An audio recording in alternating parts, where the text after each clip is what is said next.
The real estate market often seems like a distant world where only an elite of experts is successful. In a time of so much uncertainty in the air and bad news, realist investing can seem intimidating. But today, I want to tell you that if you make the right decision today, you can enter the real estate market from the back door. Bad credit record? No credit at all. Do you dread the idea of having a home loan? Do you dream of owning investment properties? You are in the right place and right time, because we have created a program which is a tax lien and deed investment online course of only 14 hours.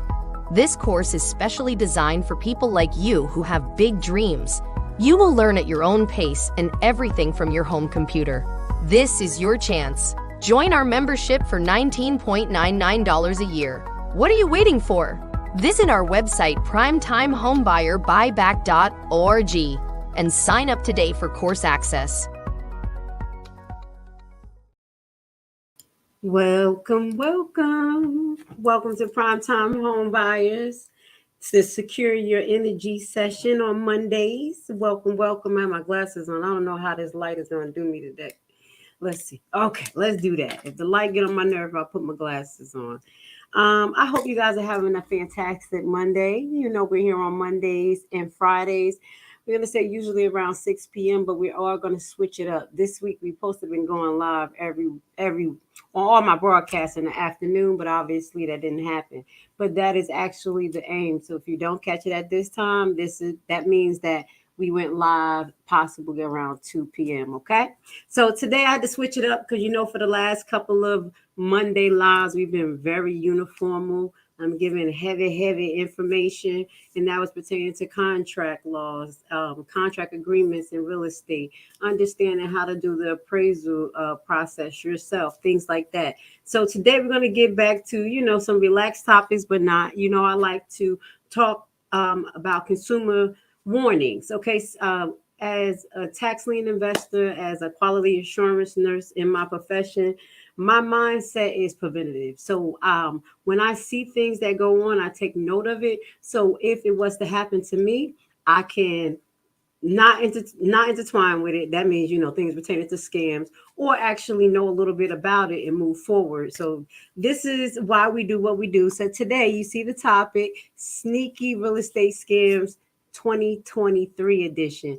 Yes, it is 8 months into 2023, and we have some things going on. We do got to keep in mind that AI has also increased the susceptibility of actual scams. So we need to keep that in mind with, you know, the auto signatures and all that type of stuff. So you want to verify who you're doing business with. Try to have an in-person or Zoom. This is one of the most important things that I can stress, no matter what the situation is, even if it's a lawyer, like, hey, let's do a Google meeting, you know, and if he's afraid to have a Google meeting, you know, and not show his face or click him, and, you know, just know that if it's Google, it's going to be a Google meeting, it's going to be trackable at least. Okay. So let's start with that. Now, our first scam is scammers using new tactics in real estate scam. This is brought to you by Arizona Family, Arizona News. Let's get to our first scam. See what they got going on.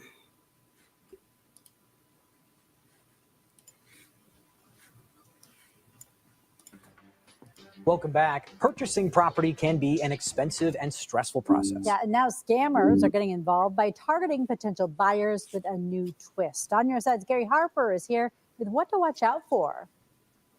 It's a scam that impacts prospective home buyers, real estate attorneys, and title companies. I hate to say this, but it's relatively simple to do. And that's what concerns all of us. Con artists posing as property owners or sellers and getting away with thousands, sometimes millions of dollars. The Secret Service recently issued the security advisory after seeing an increase in real estate scam reports. Thomas Cronkright is the chairman of Certa ID, a wire fraud recovery and prevention company. He has seen firsthand the devastating impact of this con. We've had some people that face homelessness after this because they've already sold their house. Cronkright says the scam works like this. The fraudster looks up the ownership records of a vacant property online, impersonates the owner, then hires a real estate agent to list the property for sale. The scammer will then push for a cash sale under market value in the hopes of closing quickly and making off with all the buyer's funds. Cronkite says this scam is happening all across the country, particularly with commercially zoned properties where vacant land might be worth more than a residential lot. He says it's an easy target for fraudsters because owners may not think about their property until they're ready to build or improve it. Jonathan Biggs is vice president of risk management for Investors Title Insurance Company. Says victims have lost hundreds of thousands of dollars. On the vacant or unoccupied property, I think the biggest number I heard was $980,000 on wire fraud. I've heard numbers that got well into well over $1 million. There are several ways you can protect yourself. One, ask the real estate agent a lot of questions about the seller. As a buyer, really ask the questions around, have you met the seller? How did this listing come through? If you're working with a real estate agent as a buyer, make sure that they're asking these questions of the listing agent. Also, be wary of a seller willing to accept an offer below market value in exchange for a quick cash sale. And never allow a seller to arrange their own notary closing. Make sure you use a trusted title company or closing attorney to coordinate the exchange of closing documents and funds. These are all tips that could keep your money in your pocket and away from criminals looking to take your hard-earned savings. I'm Gary Harper on your side. All right, so I'm going to stop there. Now, we have mentioned that in all of the things that we've been talking about for the last couple of weeks on how to protect yourself, how to set up a contract, making sure that the buyer and the seller knows their liability. And if you see anything funny, you want to be aware of that. Seeing the person, running their background. What makes this even worse is that literally these people are fooling title companies as well as realtors. I have been dealing with realtors, and I will say realtors will ask you specific questions. Do you own HOAs and these type of things, just trying to find out about general information, how long you own the property, description. But I don't see them doing like deep intel until they're ready to move forward. As long as the name match, I don't really see how realtors take the time to really identify who they're talking to. This is why I think I have been seeing a high rate of asking for IDs. For instance, when I go to look at places, I've been looking at apartments, looking at places, just going around these places, even for looking at homes for sale or for rent. Some of these organizations are asking for physical IDs. So you can just take the picture, you'll go and they'll have it. Now, what we want to highlight, there is some advanced technology going on where people, the actual personal information is being used to create IDs and these type of things. So I do want to highlight before we move on into the next scam, if you feel like you are a victim of identity theft, you lost your social security, your birth certificate, just happen to just leave it, can't find it. The first thing you have to do is contact the actual credit bureau. Put them on notice that your stuff is missing or stolen. If you feel like it's stolen, you want to protect yourself and go get a police report done at your local police station stating what happened, just a brief description.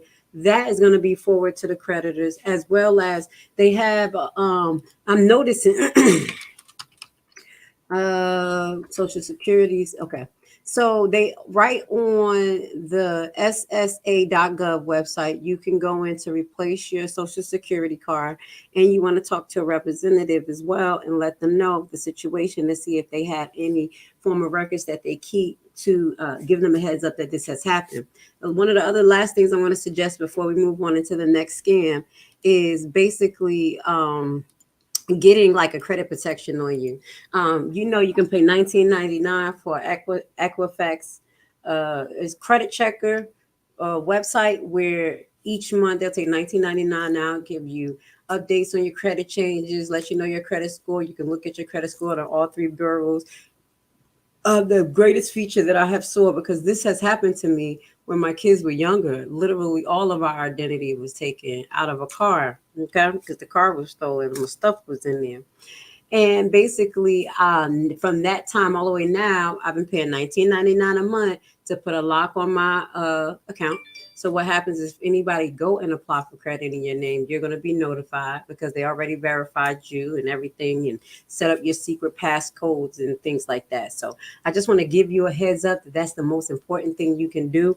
There's other websites that I'm actually looking into. So once I verify these other websites that that protects your data as well as protect your VPN. I do deal with VPN.com on my phone. I have a VPN company. I think it's what is it? Nordic? No, it's not Nordic. Who's my VPN? Yeah, NordVPN. So that's something that you can use to protect yourself. You get a little membership for a year. You can put it on 3 to 4 devices. So I'm just giving you a heads up because right now in the era that we're in and some of the information that I have been researching, just broadcasting on my other platform, identity theft is going to be something that we really, really need to pay attention to. And it's not going to just be our name, birth certificate, social security card. We're going to be talking about not here. But on my other platform, I'm going to go into like biohacking because these are things that actual countries like Chile is making laws against. Okay. So I just want to give you a heads up. This stealing people identity is really deep. It is getting easier for them via AI, as well as we're going to have to make sure that we find a way to protect our bio information. Mm-hmm. Yeah, who would ever thought we've been talking like this? So now let's get into our next type of fraud, which is dealing with title fraud as well. So that one was dealing with actually selling the property and the person not being there, being the owner, and they were dealing with a lot of commercial property. So remember that, guys. If you deal with commercial property and you have a high volume of property, especially during the tax via the tax lien and tax deed sale, you can start with a portfolio of 2 and then end up with 10 by the end of 2 years. And you have to manage that. Pay attention. Have people watching the property because, as they say, scammers go by and be like, oh, okay, this is a developer. Let me see, can I do something? And you don't even know that this has happened. You got to spend thousands of dollars to undo this mistake, even though realtors and other officials played a part in it. You, as the consumer, is going to be the one that actually suffer the consequences for it. Okay, so let's get to this next one. It was January 12th when Naroshan Vivekanantha Raja says he was contacted by a prospective client who found him on Google. They were looking to finalize the sale of their home, a pretty standard transaction on the surface, anything but in reality. They were perfect clients. They're on point, very good communication, bang, bang, bang, got the documents, no delays, signing happened on our time, done. The sale went through. By all accounts, it was shaping up to be a standard transaction. That changed when Naroshan Vivekanantha Raja got a call from the bank. The branch manager, she's like, just so you know, this is a very new account. And I'm like, by new, I'm like, it happens. A lot of our clients do open new accounts for investment reasons or tax purposes, or whichever. So we're like, okay, it's just another new account kind of situation. But she's like, no. This is so new that you're the only transaction. He says his client's ID was also flagged as a potential fake. Instead of giving the bank the go-ahead to release the funds, he says his associate instructed them to freeze the account. So do you know if your mom maybe forgot to take her IDs with her? I don't know. Okay. I'll let you know. He went to the Scarborough neighborhood the home was located in and began asking questions. Mailbox was packed, overflowing out of the mailbox. Oh, that's not a good sign. The glass screen door was locked, so Vivekanantha Raja spoke with nearby residents. One of them noticed him through her doorbell camera. And she's like, hey, who are you? And she's kind of a little aggressive, like, why are you here? Why are you at my house? I'm like, ma'am, I'm a lawyer. I just really need to speak to you. He left his business card with her, and sure enough, she called. I'm selling this house. She's like, oh, no, what do you mean selling this house? The neighbor's in China. And I'm like, oh, she's like, I even have the keys to the house. Vivekanantha Raja says he contacted the bank, which then contacted police. On January 27th, Toronto police confirmed 3 people had been arrested and charged in connection to a title fraud investigation. According to the officer, it was an actual ministry issue. So the driver's license was real/fake. Real estate management professor Murtaza Haider says in order to come up with convincing fakes, fraudsters first need to access your personal information. Let's say they got hold of a driver license renewal email or some mail from Canada Revenue Agency. If you move, he recommends purchasing mail forwarding and extending that service beyond a year.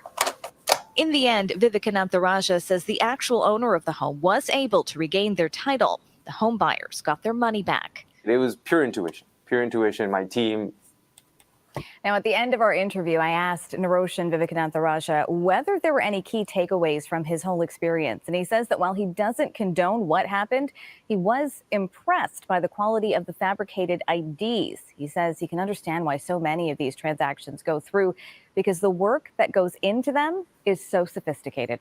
Let's stop there. Now, we just was talking about that, the AI technology and IDs and being aware of if you misplace your stuff, you're like, oh, I'm just going to get another one. You don't know if someone actually stole that. There are people around us that you will believe are our friends and family, and then they will take your stuff and create a credit card. I'm going to tell you this, Atlanta has the highest rate of fraud, highest. I ain't going to say in America, but it has a very high rate of fraud and credit scams and things like that. So please be on the lookout. Now, I just got to react to that seller, that lawyer. He tried to take credit for what happened. Like, oh, glad our intuition. No, it was the bank. The bank said, wait a minute. So you want to deal with a good bank as well, a bank that's credible. There are good banks that have good terms to them. So you want to find those banks that's credible, that's going to interact with you correctly. I use, I can't tell you, but I use a real good credit union, and they're very interactive. They, send you alerts just like how a credit card will, and funny transactions because they kind of know your pattern. They put you on the hiatus for it. And some banks are really good with giving you refunds for fraud. So you want to make sure that you deal with those banks. I'm not going to recommend any banks or recommend my bank, but I will say if you do some research, you'll be able to find some amazing banks that offer pretty good like surveillance and return policy for fraud. Okay. Now, 1 of 3 suspects arrested in connection with real estate scam. Now, let me just give you a heads up. The first story I shared with you was actually on March 16th, 2023. That was the scammers using new tactics in real estate scam. And the next one that we just looked at, I want to let y'all know how new this is because this is for 2023. Okay. So this one right here was brought to you by Global News, and this was about 4 months ago too. So this one is brought to you by WPLG Local 10. That we're going to put up on the screen for you guys. Hope you guys are having an amazing Monday. Please hit the like button if you like what I'm doing. If you like the information that I share with you, please like and subscribe to Last Chalet. We're going to be here every Monday and Fridays, investing in the market through the back door and securing our energy. And this is how we secure our energy, by protecting ourselves and learning the scams that's going on so we can identify them. We're not going to be here to play. We're going to be here to slay. Serial suspected scammer now behind bars. Detectives say she used social media to dupe potential home buyers, and she didn't work alone. A Local 10's Alex Finney is live in Southwest Miami-Dade with a scam alert for us. Alex. And so Christy and Louie, as a matter of fact, the woman at the center of all of this, she actually turned herself in to Homestead Police after her family saw this story circulating on social media. I want to go now to the woman that we just mentioned there, Priscilla Marie Contreras. We learned in court today that Contreras took a total amount of $24,000 from all of her victims. Now, authorities say these two that you see here, as a matter of fact, we have Yolandi Diaz and Deanna Sir Bravo, remain at large. They're believed to be involved in this scheme. Now, Homestead Police say that Contreras would pretend to be a realtor and then lure her victims to vacant homes. It all happened via social media. It's Diaz and Bravo that would then pose as homeowners and collect the money. Now, we learned in court that there are several other victims. Police have only made contact with 9. And as a matter of fact, there was money exchange. You had bogus lease agreements. And we actually learned from victims that they would go to the properties for, quote, really that move-in day, and then they would find out that really it was all a big scam. This happened between mid-February to early March. I want you to take a listen to what the attorney for Contreras had to say in court. When this case came out, it was in the news. Ms. Contreras immediately called me to arrange her surrender, which we did. I think Detective Guerrero is on the Zoom call. He can confirm that. She didn't try to flee. She didn't try to run. She did the right thing. She turned herself in, and here we are.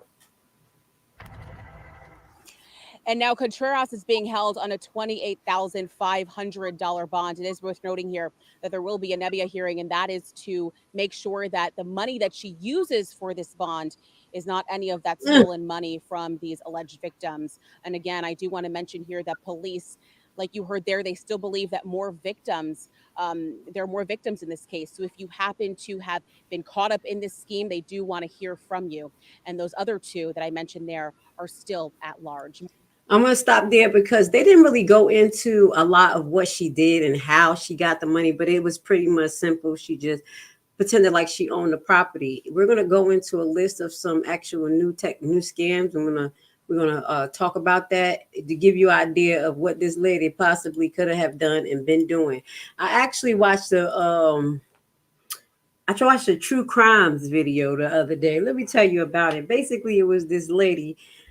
She was an murderer. Okay, she murdered her husband. Got away with it.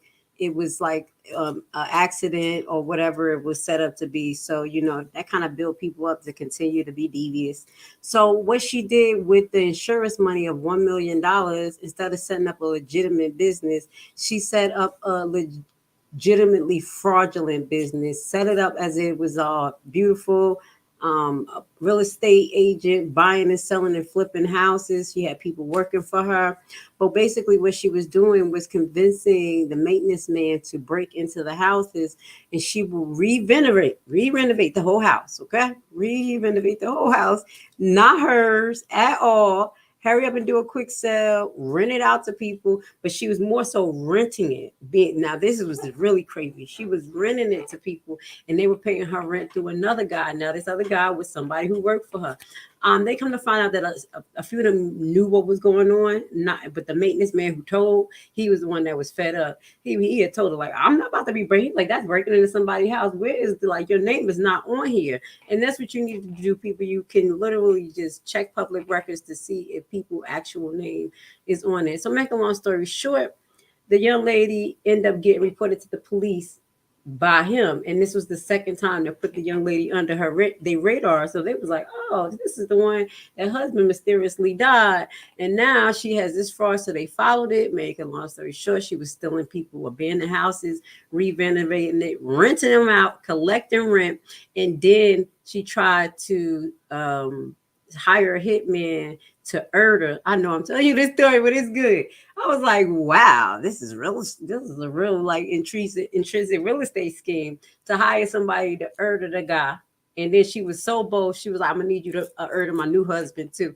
I was like, oh my God. So I'm just gonna tell you, people out here are really, really out of pocket. Please be aware. I just had to share that story because it was very interesting. I was like, wow. Okay, so we're gonna watch a Good Morning America clip three months ago. Alleged criminals show home listing on Airbnb to prospective buyers. This is another way as well where they will list empty homes and properties on Airbnbs because this was the new fad. So anything that's new, they're gonna find a way to corrupt it, try to make a little bit of money off of it, and So let's get to it. This is the Airbnb scheme. On homes that now back with a warning for first-time home buyers. Some alleged criminals are renting Airbnbs, then pretending to list them as homes for sale in order to make some huge quick cash. Gio has that story for us. Good morning, Gio. Hey, Robin, good morning. Yeah, this homeowner was just trying to make some extra cash, renting her home on Airbnb like so many do. But it turns out a crook was pretending to sell the house on the side, and she only found out because of a good Samaritan. Soaring interest rates and housing prices make the hunt for a new home challenging. They were listed for a very low price. But when Kelly Roth of Oregon saw this listing, she thought she hit the jackpot for her friend who was looking to buy a home.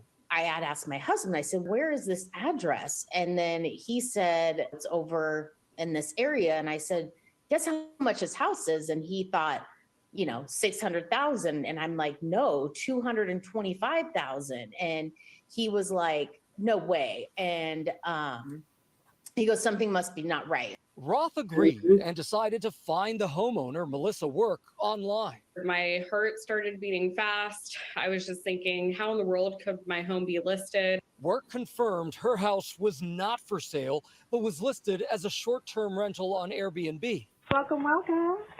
And when she checked her Ring doorbell camera, she was shocked to find someone, not the woman she rented her house to, giving tours to potential buyers. I could hear the audio, and then the family was meeting her, and she even said, "Please take off your shoes here." And she was welcoming the family to show them around the home. The listing specifically says for first-time and cash buyers only. She would have them write a check personally to her versus the title company, which would be a standard practice. And so I just thought, oh my gosh, that's so sad for any family that may be victim to her crime. But how did this even happen? Well, Airbnb tells us we provide account security measures and online safety tips to our users, which helps make disturbing incidents like this very rare. Despite those measures, in this case, a bad actor was able to take over a guest's account, and we have been working to support our host. The lady that had booked it had been hacked, and she's a business owner in Colorado. And it appears that her account had been compromised. And so even the initial booking was fraud. These signs now posted outside of Work's home, making it clear it is not for sale. Just incredible. And Airbnb wants to remind you to change your password regularly. Make it difficult and unique, and don't click on random links in emails. It's also a good idea to make sure that your connection is encrypted. You'll usually see a little lock icon next to the web address. And of course, if it looks too good to be true, Robin, it probably is. Yep. Yes, definitely. Pay attention to that. If it looks too good to be true, most likely it is. But what was so alarming and just mind-blowing, how fast could you get through the actual transaction of selling a property? Usually it takes 30 days, to my knowledge, to get everything closed properly. And what I will say is that one of the things that we have to be aware of, and that's why I talk to you guys about it, even though you know how to set up contracts, you know how to read contract agreements, you want to get a third party to that is probably certified or a specialist in closing, like a brokerage company we talked about. Is it a brokerage company, a realtor with that brokerage company, or a brokerage company that has a lawyer? It depends. You know, you want to brokerage that between someone who's an expert in that state, because we can't be as expert in everything, but we want to be well knowledge so we won't be taken around the board. So I just couldn't understand how fast would they been able to sell a house in 30 days. So they must have did a long booking. You know what I'm saying? So please be aware to the people who are renting Airbnbs. I'm going to tell you another story. Yeah, how are we getting these stories? I'll be wanting to share with y'all. So it was another story that I watched, and the girl it was like a TikTok or something viral, and the lady was cursing the lady out like, I'm not going nowhere, and all of, BTS, everything is just going all over the place, the words. So it was one lady recording, like, do y'all see this? Do y'all see this? This lady won't leave my house. She won't leave my house. She rented a room from the Airbnb, and now she won't leave the house. She was like, I'm not going nowhere. This is my house. This is my house. I stay here. And mind you, the ladies on the camera already talked to the police. They said basically that she could not get the lady out because the lady was there over 30 days, according to the state law. Oh my God, that they had to do a official eviction process. And, this is what she was telling us. She was like, so we waiting for a court date, but until then, I got to deal with this dirty, nasty, fat lady going in my refrigerator. She like, F you and da-da-da. And she went and slammed the door. I was like, oh my God, how would you feel as an owner, someone who's trying to make money for yourself, extra side money? We have new innovative ways.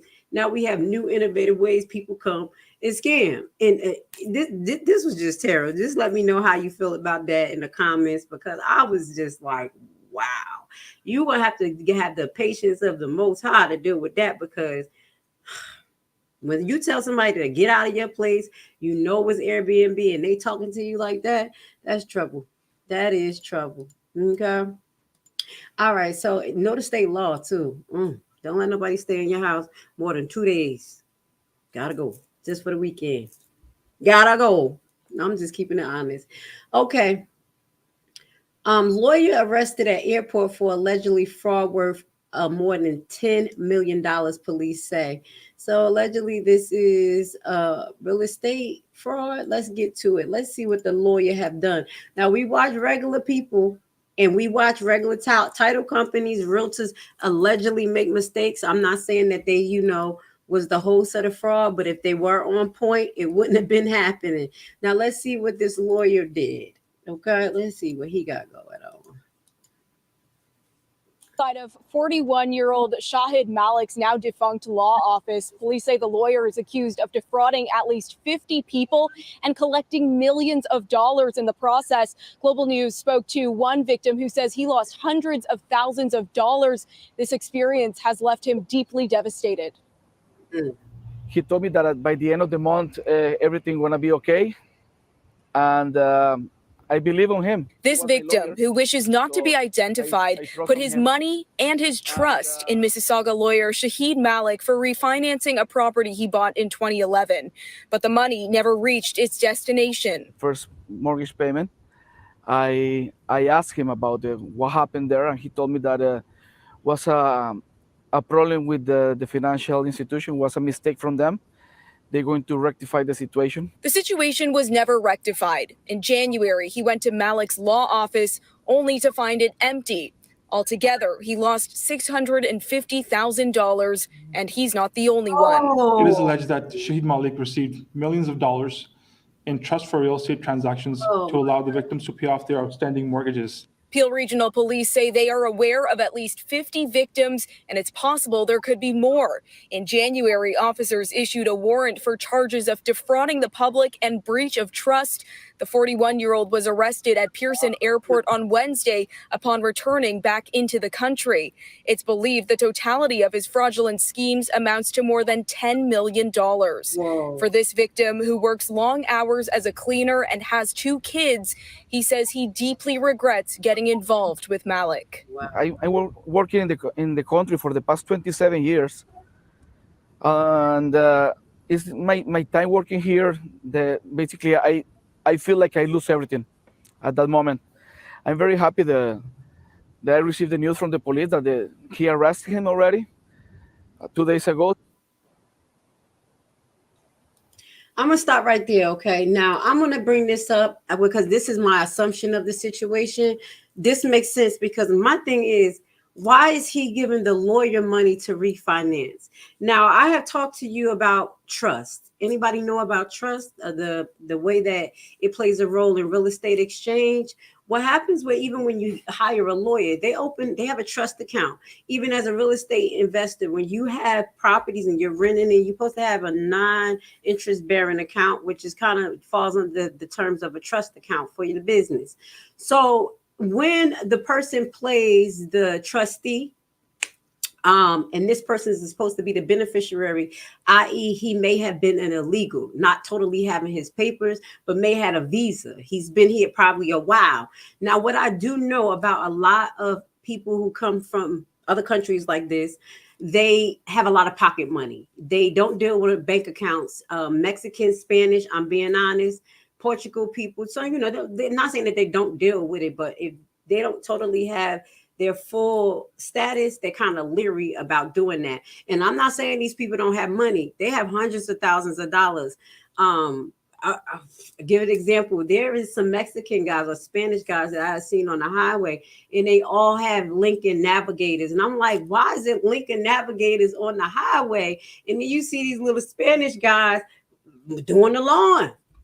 Okay, I'm like, wow, doing their thing, because they like big trucks. So I'm kind of like putting that in perspective, how this will happen and how this one lawyer can get $600,000 from this gentleman. So this may be a broadcast for people who don't totally have their paperwork right in a legal status, not just immigrants as well. You have some ex-criminals who don't know that they can still purchase in certain states and certain areas. And if they're restricted, they may get a trustee. And a trustee can be a lawyer. So this lawyer was grossly fraudulent, taking millions of dollars from people that he probably felt that would not report it to the police because of their status. So please be aware of that. That goes to people who are allegedly illegals because they don't fully have their papers, or they halfway here and they can't do certain things, or actually American citizens who fall under the guise of criminals. My thing is that I know people do things, they go to jail, recovery happen, and if they're going to let the person out and the person didn't receive a harsh penalty, And if they need to reacclimate them back into society so these things won't happen, because that's what ended up happening. So I did want to share that story. I found it very, very interesting. Anybody can be scammed. This lawyer, and anybody can scam you. So I always tell y'all, keep your eyes on the lawyers. Y'all know me. I teach y'all stuff so y'all can ask questions. What they had said in the other video, ask hundreds of questions, but you only can ask questions when you have a base knowledge, okay? Or you're very inquisitive like me, because I'm going to ask everything. But if you don't know what to ask, that could stop you. So let's get into this. This is a little bit off. This is not a scam, but baby, this ain't right.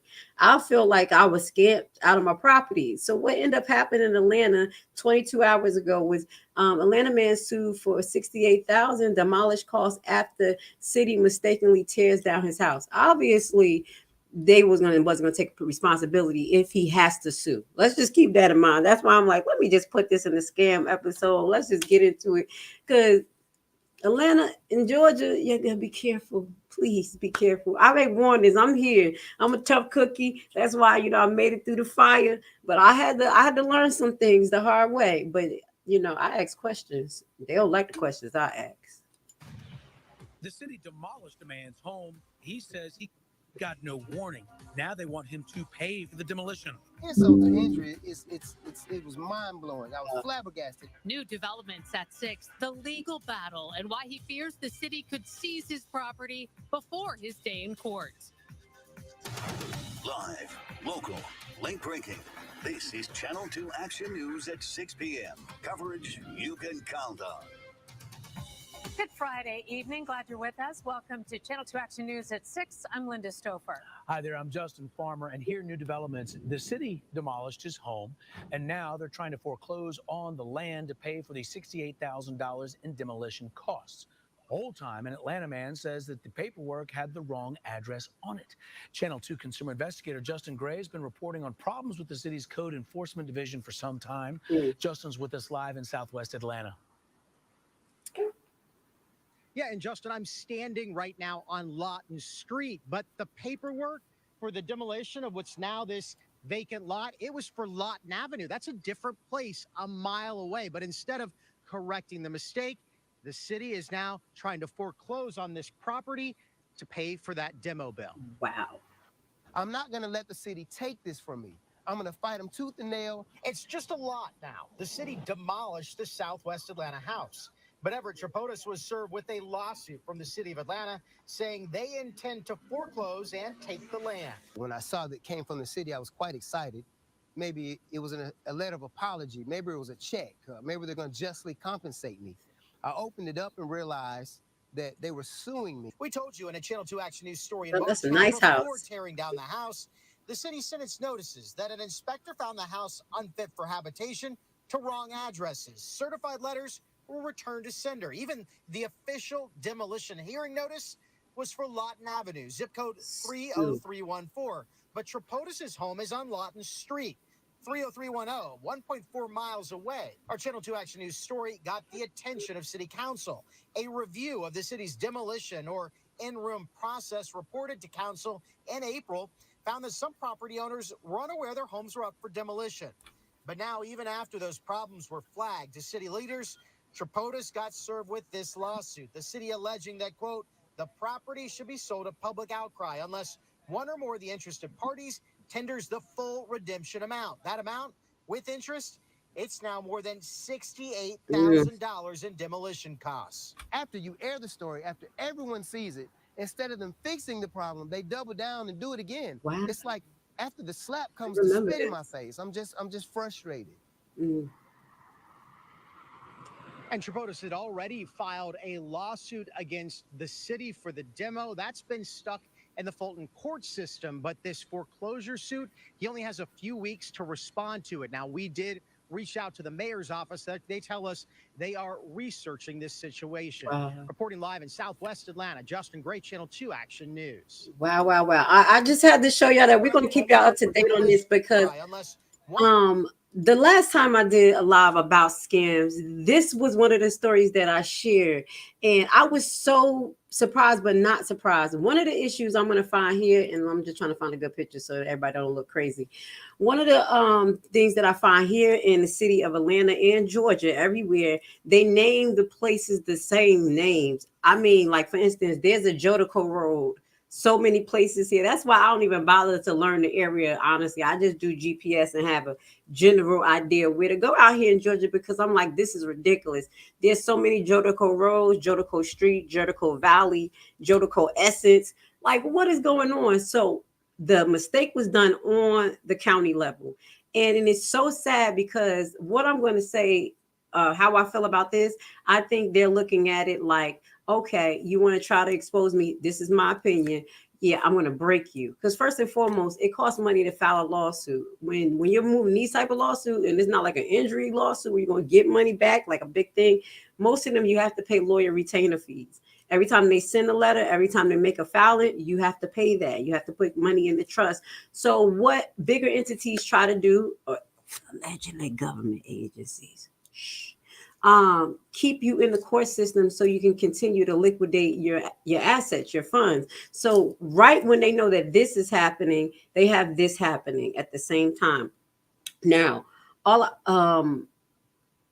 I'm kind of about to give him a solution, but I'm gonna think about it, because I'm like, he make a file for Chapter 7 bankruptcy. Stop that real quick. Have that in the courts, even though he don't have a reason to file for Chapter bankruptcy if he's not totally broke. But if he say that $68,000 is basically causing him to lose everything, he could probably file for a Chapter 7 bankruptcy. Pause that. Let them know about this litigation going on, and then kind of get everything slow rolling. Where once you do the Chapter 7 bankruptcy, it's like an El Stapo to things like that if you do it on time. I'm just thinking, I'm like, what could he do? Because this is terrible. Now he's going to have to be in 2 lawsuits. So if he's going to do 2, he might as well go 3. Go to the bankruptcy court.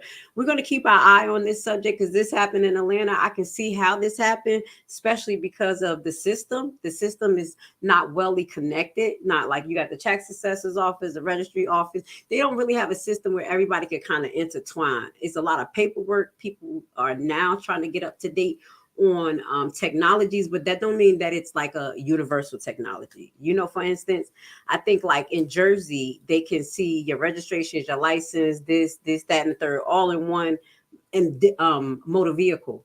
But then if if you go to here in Georgia and you go get your license, in that place, they won't be able to check your registration if it's suspended. You see what I'm saying? This is what I have witnessed out here. So please be aware of the type of situation that you're in, how old the actual county way of doing things is, because that's going to increase the rate of this crazy nonsense.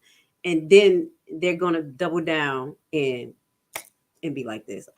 It's upsetting. It's upsetting because, you know, us as the little guy, we're not big companies. This is the only way we're going to secure our energy. And actually, as I told you guys, when I talk about this, my overall goal, or maybe my objective, is to help us, the middle class people, balance out what they call this economic system that we have that is pretty much built right now on inflation, low wages, as well as the middle class disappearing because of those. So I share this information so we can literally get in competition. We have to figure out what they're doing, how they're doing, and how to play. Okay. So that's why I gave that suggestion, like, Dad, what could we do? What could we, you know, I'm a consultant. I love to consult. What could we do? He should try Chapter 7 bankruptcy. Slow that down right there. Stop that bankruptcy of what they're doing. Consolidate his bills. He'll be able to consolidate. He may not be able to borrow conventionally, but as I learned most recently, Georgia is a really high volume state for businesses. So they have certain business programs for people to keep their business in motion when they're under bankruptcy. So they have lending programs for people who file for Chapter 7 bankruptcy, because they want you to be able to build your credit and keep your business, especially if it's a lucrative business, because this is how Georgia is built up. So kind of understand how your state works. Okay. I wanted to share that. That was an update. That wasn't nice. I'm not surprised. Now, I want to go over this article. It is the close. This is a consultant. He is a real estate consultant. And you know, I'm sharing is caring, and I'm not greedy. If I see good information from someone, they have a great website, we're going to show it, you know, and, you know, hope they don't feel away. I tell them it's not mine. My channel's, it is monetized, but I don't monetize these videos. Only the ones that I really show y'all how to invest. Well, let's get to this article, 10 sneaky real estate scams, how to protect your clients and yourself. So I found this interesting. And one of the first things he talked about is closing wire fraud. So let's get into it. Without a doubt, the most devastating and dangerous real estate scam for our clients is closing wire fraud. Here's how it works. The scam starts by the hacking of the email inbox of a principal party in the real estate transaction. So maybe it's a transaction already going through. Most commonly, it is closing or title company, but they may even assume the identity of your real estate agent. These hackers can default to hold up. These hacks are difficult. I do apologize. These hacks are difficult to detect because the scammers aren't doing anything other than observing, what is wrong with me, their target communication. So basically they intercept the email and they behave as the person. I'm going to give you an example because they do this on our computer. I think I told you. I had to call them and tell them about themselves. Once they identify the intimate closing, the scammer creates a fake email address from what appears to be a reputable source. Then they provide the real estate buyer with wire instruction for closing funds. So it'd be right at the 11th hour. You know, you went through all of this rigmarole. You probably showed all your stuff 1,000 times. And before the bank can send you the wire information, the real estate, someone will pretend to be the real estate agent, like, okay, we got your real estate agent. We got the information for the wire. Here you go. And it's really not your real estate agent. Please be aware of these emails that have like numbers at the end of it. It'll say your real estate agent name and 1, 2, 3, 4, 5, 6, and you probably don't even notice it.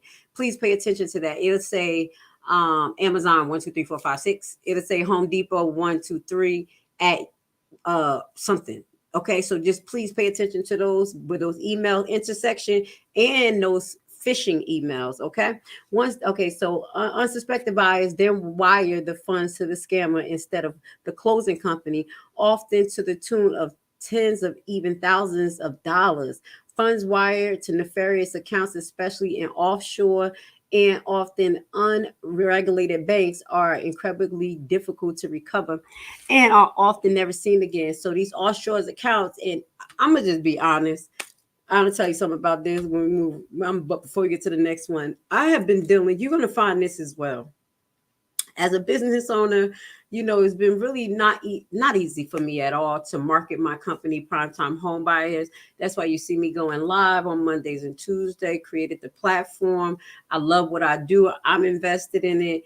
But make a long story short, I went to Fiverr and, you know, got some help. You know, you always got to get help. I tell you, I get help, and I do recommend Fiverr. But you can't control the mindset of other individuals. Okay. So what ended up happening is that I had a company that updated my SEO on my website.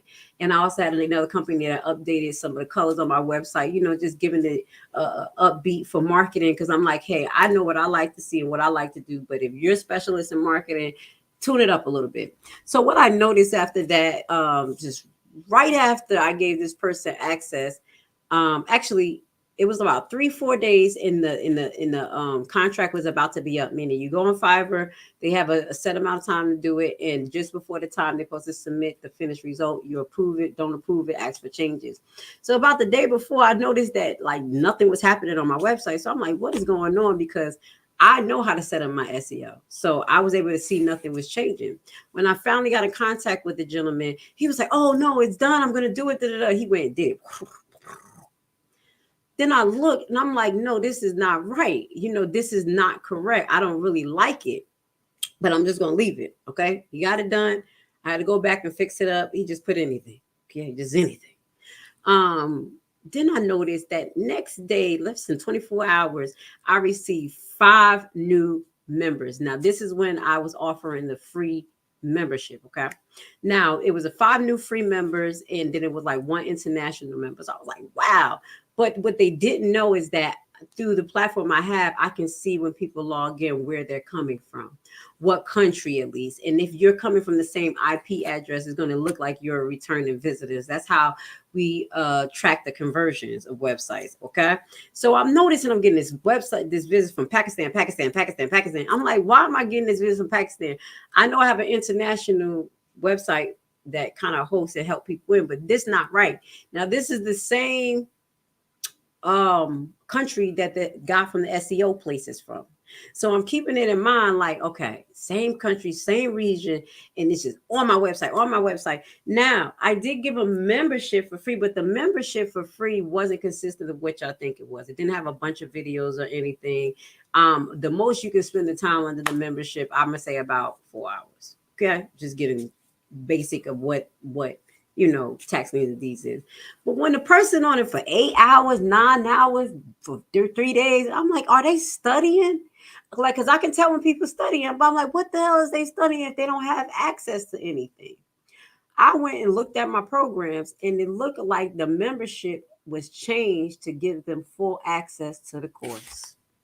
Okay. So I'm like, did I do that? Did I make a mistake? I changed it. Okay.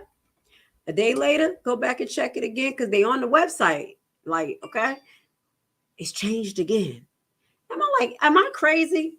I go into the back system of the platform where you can see the changes. This is how good I got with it because I had to do everything myself. So I see the back changes, and the law keeps looking like me changing it back to only for membership access. So I'm like, where is it being transferred back? Let me call Wix. Wix is my host platform. I said, what's going on? This is what's going on. I'm going to tell you this. To this day, I have been back and forth with Wix, giving them information about my IP address, who have access, who don't have access, which is nobody. And actually, I've been going back and forth with this same person on his PC, because when you come on my website, I can send you a message. If you leave today and come back tomorrow, my message that I sent you, I still know is you. You the same person. You can talk. You'll literally be talking to me until I get it automated in other people. That's why it's very hands-on. So let me just let y'all know. When that man pops up on my website in the middle of the night, he'll be on there for 3 hours. I'm like, he must be abstracting information or doing something. But what I will say is that when I reported that he didn't do what he was supposed to do correctly, I feel like he hacked my website. I did tell Fiverr that. I was able to receive my money back. But that does not mean that this gentleman doesn't have an eye on our website. I constantly, from that time, I'm going to be honest. This is why I'm such a stickler from that. From that time, I have encountered so many scams to come my way that I had to do pop, move. Like, just literally, they have high technology. Let me do it before we, okay. So shortly after that, this keep happening over a periodic of time. I'm changing my settings back. I'm going crazy. He waking up in the middle of the night. I can see somebody on my way. I say, it's him, Pakistan. I'm typing, get off of my website. You're not welcome. Nobody from Pakistan can purchase from here. I'm banning y'all just because of this is going on. I'm being honest. So what I noticed is that soon as my that computer blocker that you have, that blocks all like spyware, malware, soon as my subscription was up, just a coincidence, pop up on my screen. I think I explained that to y'all. I cut on my computer. It was a pop up on my screen that said, don't touch anything. Your computer has been hacked. Call us. This is Microsoft. I was like, wait a minute. So I'm looking, I'm kind of nervous to hit it because he like, your computer will freeze and shut down. But I'm like, wait, something not right. Why would Microsoft do this and not just send us an email or something like this?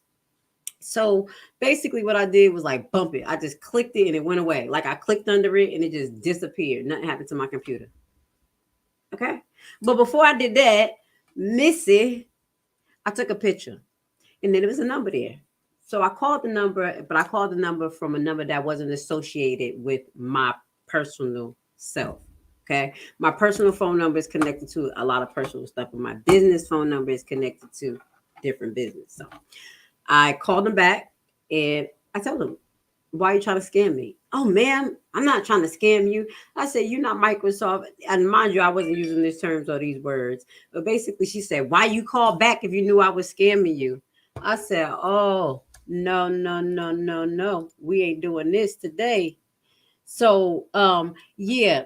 After that, I'm just going to tell you, I encountered much more scams. I had a Home Depot transaction that went through my email from a fish that allegedly said that they was doing $1,000 transaction. Call right now to make sure that it's not whatever it said. The number up there was not Home Depot. There wasn't a Home Depot card store. Wasn't my card number. Everything. I just been going through so many different scams. I've been blocking them. This is the reason why I'm showing you this. I can't lie to you guys. You have to be on point. There's a few more things that happened. It was like back to back, back to back. I was like, oh, these people mad at me. They was like, oh, we're going to get her money. We're going to get her money, but not today. So let's get back to it, y'all. I'm sorry I had to go off on a little tangent, but I like to share my true stories with y'all. Let's get into the other 9 ways just real quick. And then we're going to kind of finish this live up. Thank you for being here with Lashley, your team lead on Secure Your Energy. So number 2, We Buy Houses scam is the next scam. If you've been on the planet for any part of the past few years, you'll probably see a few of these signs around We Buy Homes for Cash, along with a high traffic area in the town. Before you pick up the phone and call a number, you should know it's probably a scam. Here's how it works. The desperate seller calls the number on the sign, and the person on the other end promised the seller a quick cash sale. The scammer convinced the homeowner to sign over the deed to the home early, promising a rapid mortgage payout. Once the deed is signed over, the scammer now has complete control over the property and can take possession. The scammer can now rent the property for pure profit while the victim is still on the hook for the mortgage payment and out on the streets. Okay. Please, let's pay attention to them yellow signs out there. So we already know what to do. Don't call. But they said this is a particular adorable scam that prey on homeowners who maybe have fallen on hard times. The best way to help prevent these type of scam is to communicate with the potential client how these scammers work. So it's basically telling us what to do. Be the main point of contact for the real estate transactions with your clients and potential clients. So that's how they fix that. Let's get into the next one. Vacation rental scams. This scam can ruin any vacation in seconds, as it is victims, potential renters of vacation rentals. Here how it works. The vacationers scroll through a particular short-term rental platform like Airbnb or Vrbo to find a rental for an upcoming trip. They find the perfect location and contact the owner in the listing to book the property. But the scammer who posts fake listing on this platform pose as owner to redirect renters to outside platforms. Rather than booking directly through the reputable site, the scammer directs his target to go off the platform to make payments to book the rental agreement. The scammer usually directs unsuspected vacationers to the platform like Zelle, Venmo, or Payment. When the renters arrive for their stay, they realize that they don't have a reservation and they're out of their money. Yes, and this happens as well with people on Fiverr. I'm just going to give you a heads up. There's a few of them that's like, well, could you pay here because their Fiverr takes this money out, this, that, or third. Don't do it. Don't do it. Don't you do it. I didn't do it. Okay. I know not to do that.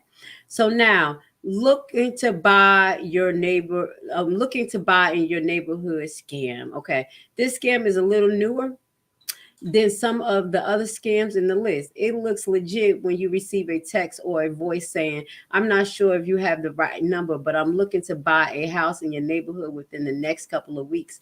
I pay cash. These scams are targeting homeowners who might be enticed by a larger, fast cash payout. Here's how it works. I get those texts. Remember, I told you those calls come through. Don't pay attention to them. A homeowner gets a voicemail or a text message for someone. usually with their first name given, saying that they're looking to buy a house in your neighborhood in the future. The person gives the phone number and short link to text to get back in touch if interested. The homeowner calls back and the person's offer all cash deal to buy the home. The homeowner agrees and a contract is signed. However, by the time the transaction is completed, the homeowner are out with tons of money on the sale of their home. These buyers are typically wholesalers offering cash payout at the steep discount. I'm going to talk about that. I got to talk about that, guys. I got to talk about that because I've been trying to sell land and I had two people who I thought were scammers, okay? And I only think my lawyer didn't identify it properly. They target specific areas where they can get homes under contract and then turn around and sell the contract to the investor, who will either tear it down or build something new to refurbish the existing home and flip it at huge profits. Wholesaling has skyrocketed in the past decades and more people getting into this action. They make money by charging the finder's fee when they sell the contract to the investor and however actually buy the home, whoever buys the home. That is a scam. Now, let me just give you a heads up. I was reading a contract and I think this was the contract because I want to go and show y'all contracts because we're going to be going into contract. I got to show y'all this contract where I just felt like this was a total scam. Now, what was red light to me, because I wanted to show y'all this, but we're going to be going over this in detail. This was called Upland Realty Resources. And this was a person that they wanted to buy my property, the land. Okay, they contact me. I had an ad running.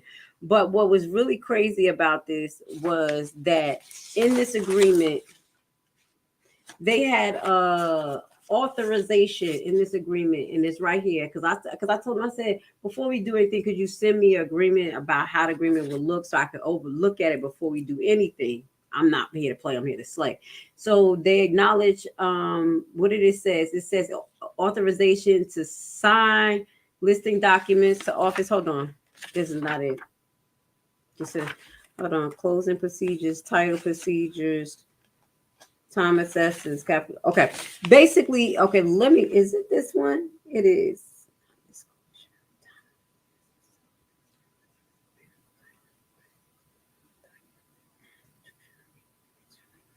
So, here we go. This is part 6. I got to show y'all. I got to read this to y'all. This is what really caught me here because I was like, yeah, I think they're trying to steal my property. I don't care. I felt the way. I said no. Public notice and MLS requirements. To ensure a full transparency, the buyer finds sources require public notice and a listing on MLS as a part of the buyer's due diligence. So this is the buyer. This is what they're saying added, that the buyer, to ensure full transparency, basically finds its sources require public notice and listing of MLS as part of the buyer's due diligence and appraisal prior to obtaining funding approval. Okay. So, but this is listing agency saying basically, based on their funding sources requirement, the buyer's funding, because I'm the seller, listen to this, public notice and listing on the MLS as part of the buyer's due diligence and appraisal prior to obtaining funding approval. Whoever you're getting funding for got nothing to do with me. Accordingly, seller, this is me. They're saying seller authorized and agrees to allow buyers to have the property listed on MLS during the term of the agreement upon the closing date. They can have it for sale, and I could just sell, like sign it on closing date. Don't get my money, and they hurry up and sell. Seller agreements to fully cooperate. Seller agrees to fully cooperate with buyer to execute all necessary documents required by MLS to permit the public notice and listing on MLS. You know you have to prove who you are to sell because that's a realtor one. Now, there are people who can fake to be realtors, okay? Or do some stuff like this. This is all I'm saying. Or have a realtor that do it and be like, hey, I didn't know. Okay. So I'm like, why do you want to list my property in the time frame where you're supposed to be doing your due diligence? Does that make sense, y'all? does it make sense that something wasn't right with this contract? I want to read this to you. This is what I wanted to actually read when I go into my last part of contract, but I said I want to share this with y'all. This will probably be the last thing that I share, and I'm going to share the article with y'all so y'all can read the other listing of one, or we can do a part two because we're about an hour into this because I just been talking and talking and talking. But what I will say is, let's continue. So it's telling me basically me as the seller would agree for him to list my stuff up to the day of the actual closing, and further hereby appoints the authorized buyer to execute any and all listing agreements on behalf of the seller, as may be required by a brokerage or MLS company. MLS buyer shall pay for any and all MLS listing costs and commissions paid as a result of the MLS listing. Why? Please tell me that. I had to pull this out real quick because I was like, I'm gonna go over this, but this is one of the things I want to go over with the contract. This is fraud to me. No one who is buying your property should have the right to list your property at the same time. Do you hear the agreement? In that agreement, literally, he's telling me to give him all of my credentials to make sure that MLS can list their property properly. We didn't even finish the transaction. And they said that basically the funds needed to be approved first after it was on the market. And they didn't even get it from me. I'm done. So I want to just let you know there are a lot of scams going on. I want to say thank you for being here with Lashley today. I know I went on a tangent with some of these things.